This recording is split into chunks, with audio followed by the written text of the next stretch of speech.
ভালো কাজ দেওয়ার কথা বলে এক দম্পতিকে পাচার করা হয় ভারতে। তাদের সঙ্গে যায় 4 বছরের মেয়ে রিমি ও 1.5 বছরের ছেলে আয়াত।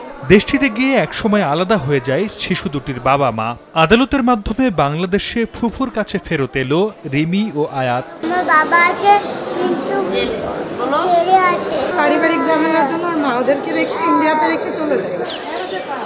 রিমি ও আয়াতের মতো বিভিন্ন সময় ভারতে পাচার হওয়া 36 বাংলাদেশি শিশুকে মঙ্গলবার বেনাপোল সীমান্ত দিয়ে হস্তান্তর করল ভারতীয় পুলিশ।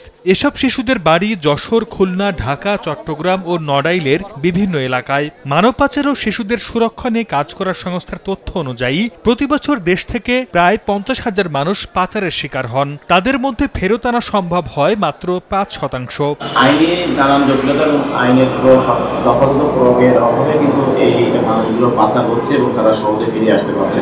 ফেরত আসা শিশুদের আইনি সহায়তা দেওয়া হবে বলে জানিয়েছেন আইনজীবীরা, আর তাদের নিরাপদে পরিবারের কাছে পৌঁছে দেওয়ার কাজ করছে পুলিশ। যারা পাচার হয়ে গেছে তারা যদি আইনি সহায়তা চায়, আমরা তাদের আইনি সহায়তা দেব। পরবর্তী আইনি কার্যক্রম কোর্ট থানায় নেবে। এর আগে গত 30 জানুয়ারি ভারতে পাচার হওয়া 16 বাংলাদেশি শিশু কিশোরকে বেনাপোল সীমান্ত দিয়ে ফেরত দেয় দেশটি। সময় সংবাদ, বেনাপোল।